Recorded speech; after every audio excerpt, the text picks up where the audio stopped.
Actually, I was just checking out that mic range is on the entire stage or not, because I did not want a technical glitch to be funnier than the jokes, to be honest. So, all right, all the engineers in the room, can we have a loud cheer? Come on, engineers! All right, amongst all the cheers from the engineers, I see Nayan Bhai sitting on the corner, silently giving an expression. I've done an MBA, I've rectified my mistake. Just to clarify, engineering is a mistake you never get rid of.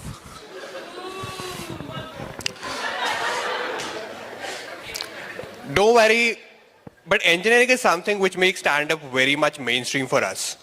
Why? I'm here just going to talk about my life, and somehow it is funny. At Sone Pe Suhaga, I am a Punjabi. Born in a Punjabi family. Living with multiple stereotypes across India. But somehow these stereotypes never come into picture when I need them. For example, the COVID first wave lockdown, I was stuck in Bangalore. For the first time ever in my life, nobody addressed me as Paji and people started a conversation in Kannada. That's where I need a stereotype. But nobody would give me the benefit of stereotype in that situation. Honestly talking, stand-up and comedy is something we are really familiar with being Punjabi. The only pressure I have on the stage right now is the powerful performance we had just before the stand-up.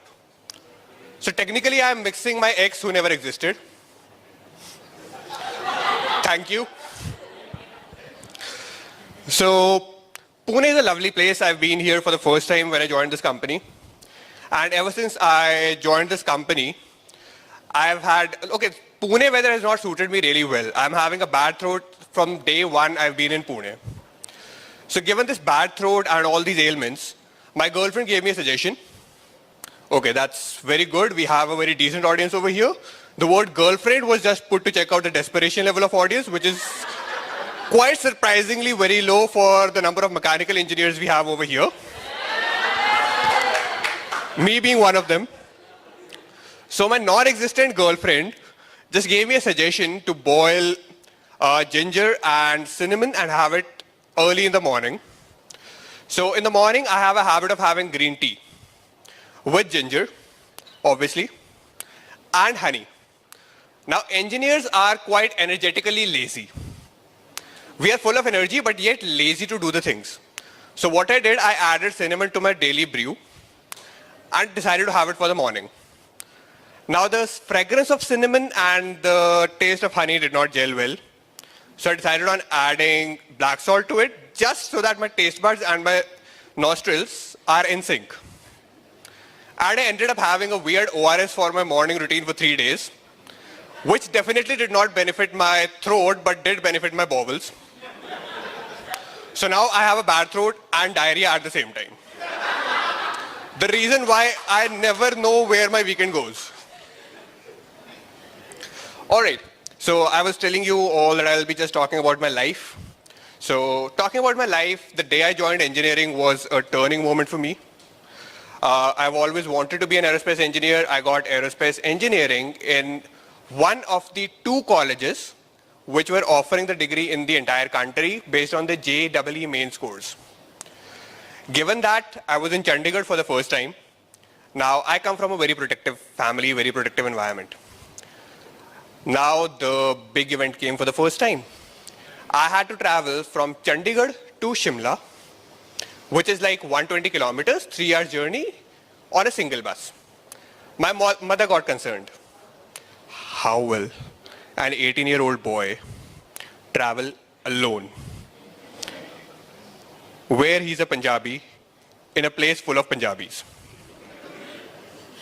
Okay, so my mom gives me a call and asks, "Ghar aa raha hai?" Wasn't that what we decided? Like, weekend I need to come home? Ulte jawab kyun deta hai?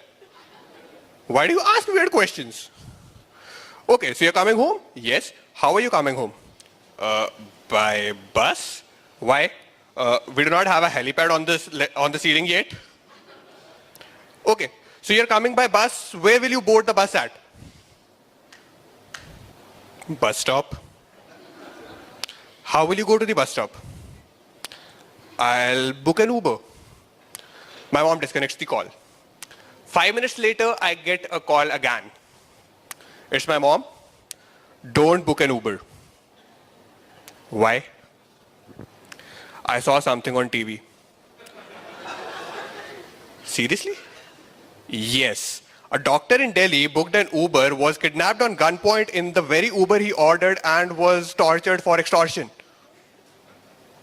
Okay, so what do I do? Book an Ola.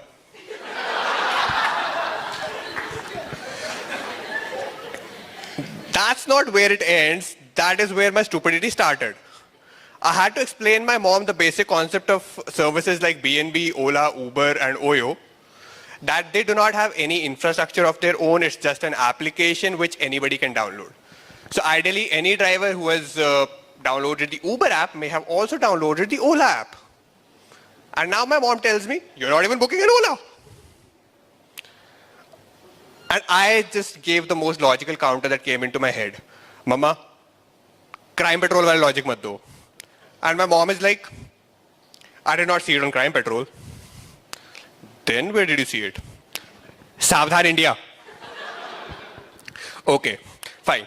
So I hope everybody here is aware of what Crime Patrol and Savdhan India are.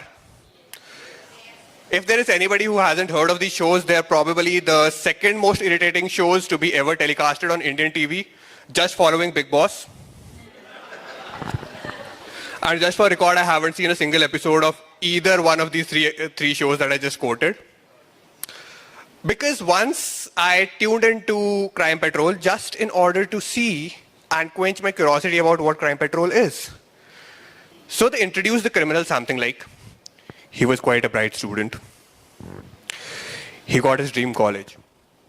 It was for the first time he was out of the house all alone. He did not make much friends in the city in the initial month. He lived all by himself. And I shut it down because I started judging myself. That's me. I was scared that by the end of this episode, I'll be plotting a serial killing pattern. So I decided to stay away from this Crime Patrol thing and continue with my own story of the life. So my mother finally decides, do not even go for Ola, do not go for Uber. So now I am frustrated. I ask, how do I reach the bus stop? It is 17 kilometers from the college. Take an auto. And how is that going to help? Auto is literally open. If somebody points a gun at you, you can fall off the auto, you cannot fall off a car. Fair point, valid point, self-defense classes, everything all summarized into one auto. So yeah, I booked an auto, and without telling my mom, I used the Jugnu app, which was prevalent in those days, because had I told my mom about another application, it would have been auto bhi nahi, cycle karke ja. So the auto arrives, and a magical timing by my mom, I get another call. The moment I'm boarding the auto, I get another call. And mom asks, what are you doing? Boarding an auto. Why? Because I just called for an auto. Okay, fine. Now I get a magical instruction. First, sit down yourself, then place the luggage so that you do not fall off. Seriously? You asked me to book an auto so that I can fall off in case of an emergency. And now you ask me to block my only exit route in case of an emergency. So, all right, that's about my mom, but I understood her concern during the first wave of COVID, which I was already mentioning, that I was stuck in Bangalore where people started talking Kannada to me. So, at that moment, I realized two things. Number one, bachelors do not have any respect in the society.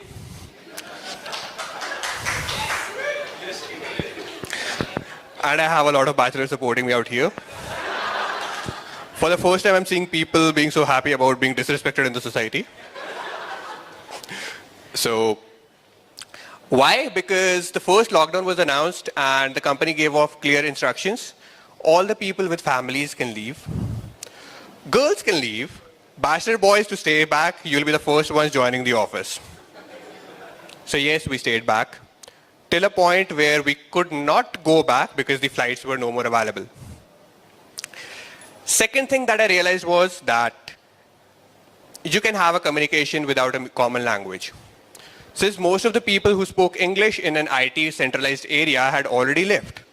I was the only person left who could not leave because I was like 2,400 kilometers away and flight was my only way out. So given these distances and statistics and no flights at all, now my life became that of a 5-year toddler. I go to a ration shop and I'm literally pointing at things. Bhaiya this, 1 pack. That is like still a bearable amount. Why? Because there I can at least use basic words like this and that. Now, being a bachelor who cooks, buying vegetables was the next hazard for me. I used to take a deep breath, warm up, and go out into the market with a mood of playing dumb charades for 15 minutes with 3 random shopkeepers in order to buy 2 vegetables. By the end of 3 months of COVID, we had a code settled that if there is a 5 rupee change, the person won't try to explain it to me, he'll simply put in 2 lemons. So alright, that was like my journey during the COVID era, and eventually I ended up here. So Nayan bhai, sorry for the initial jokes. I have really a lot of respect for the hiring team and the hiring executives because I have given multiple interviews before I joined here. And you people have literally borne with me, but again, sometimes people ask really weird questions. So while applying for multiple jobs, looking for a job switch, there was a very specific interview that I would love to share with all of you people. So I'm an aerospace engineer. I worked as a data scientist. I worked on machine learning. I am pretty much okay with physics. I mean, it was just here when I started working on R&D that I realized that even my physics and maths are bad. Otherwise, I always relied on physics and maths to be my strong points. But anyhow, sad stories apart. One of the interview calls I had applied for as an analyst asked me a very amazing question. If you get a job at NASA as the propulsion engineer and you get this analyst job, which one would you pick? I'm an aerospace engineer. Propulsion is my entire portfolio in the college. And then they have this stupid question about a job which is not in their hands to offer. So I give up the most practical answer at the moment. I'll pick up the job of the analyst. Why? Like, the person asked me with so much of confidence as if he could literally offer me a job at NASA. So I replied with an equal amount of confidence, because I do not have a girlfriend in the US. He's like, what kind of an answer is that? Like, what kind of a question was that? So going on ahead with the conversation, now the hiring executive on the other side, he wants to try comedy. He comes up with, do you have a girlfriend in India? Now, it was some lady, so no offense. I was like, depends whether you're asking on a professional level or on a personal ground. I get a counter question. What if it was professional? I'd just like to keep the professional conversation professional. What if it was personal? That would now completely depend if you're talking in terms of FYI or a potential opportunity. I mean, who would not want career planning as well as family planning with a simple one interview?